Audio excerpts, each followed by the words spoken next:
Mga kapatid dyan sa Athens, IFGM Athens, good noon. Magandang tanghali sa inyong lahat. At sa muli, greetings from the church here in the Philippines, dito sa Mother Church, sa Intercontinental Gospel Ministry sa Bacolod. Ang ating Panginoon ay nagbigay sa atin ng ating tinatawag the Great Commission. At ang Great Commission na ito ay nagsasabi na tayo po'y humayo sa buong mundo. And ito po'y basahin ko sa teksto na pinakabasihan ng unang punto na mensahe na ito. At sinasabi sa Matthew 28 verses 18 to 20, says here, "And Jesus came and spake unto them, saying, All power is given unto me in heaven and in earth. Go ye therefore and teach all nations, baptizing them in the name of the Father, of the Son, and of the Holy Ghost." Verse 20, "Teaching them to observe all things whatsoever I have commanded you, and lo, I am with you always, even to the end of the world. Amen."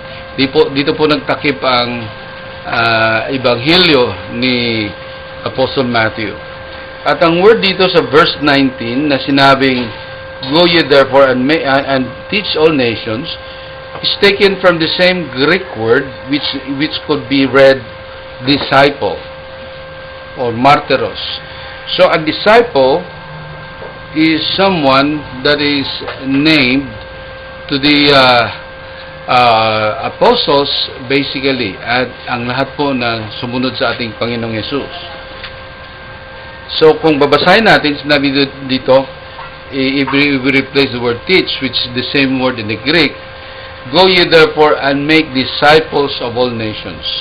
Ito po ang pamagat na message ng Panginoon para sa atin sa araw na ito, na tayo po'y dapat mag-consider ng subject na ito ng what is a disciple and how we can fulfill the command of the Lord to make disciples of all nations. Ito po ang Great Commission. At other passages na nais ko ring inyong itala sa inyong mga notebook ay sa John 13 verse 34 to 35 at sa John 8, 31 to 32.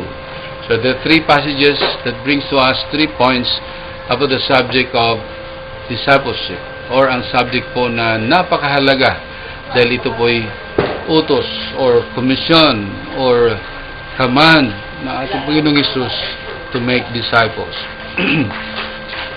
Kaya ang salita na ito, make disciple, napakahalaga po na ating pagbulay-bulayan, i-consider, pag-aralan.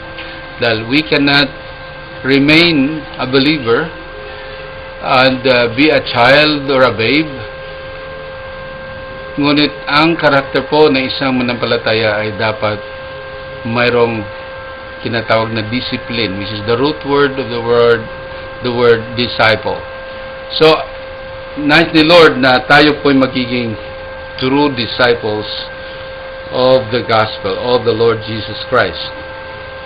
Okay, so kung basahin natin sa muli, sinabi dito ng Panginoon, "All power is given unto me in heaven and in earth." Na kanya po ang buong kapangyarihan sa langit at sa lupa. At ang kanyang utos ay tayo'y humayo sa lahat ng mga bansa ng mundong ito, na tayo'y magbautiso sa kanila, yung mga manampalataya, sa pangalan ng Ama, ng Anak at ng Banal na Espiritu Santo. So dito po ang unang utos ng Panginoon, cardinal order. Dalawa po ang inutos ng Panginoon sa atin that we need to do as a symbolic act, and that is, una, bautiso sa tubig sa pangalan ng Ama, Anak at Espiritu Santo. At pangalawa po ang tinatawag nating sa Tagalog, Santa Cena, or ang Lord's Supper. Dalawang bagay. So dito po, nakikita natin na inutos ng Panginoon to all believers whom we should disciple should be incorporated into the body of Christ. Symbolically, in the name of the Father, the Son, the Holy Spirit, and of course, ito po'y naging isang spiritual reality that we become united with the Godhead as we are symbolized in water baptism. Yun po, alam natin, ang kahulugan ng water baptism, yung kamatayan sa lumang pagkatao at saka pagiging nabuhay sa muli kasama sa resurrection po ng ating Panginoong Hesus, symbolized in the immersion and then the ascension galing sa tubig. At part ito po ng ating pagturo o pag-disciple sa mga mas bata sa atin sa panampalataya. And sa verse 20 sinabi, teaching them to observe all things whatsoever I have commanded you. Tayo po'y mangangaral sa kanila. Tayo po'y aral muna bago mangaral. Amen? You can only give what you have. We can never give something na wala po sa iyo. Amen? So, tandaan po natin ito. Dito po nagtakip ang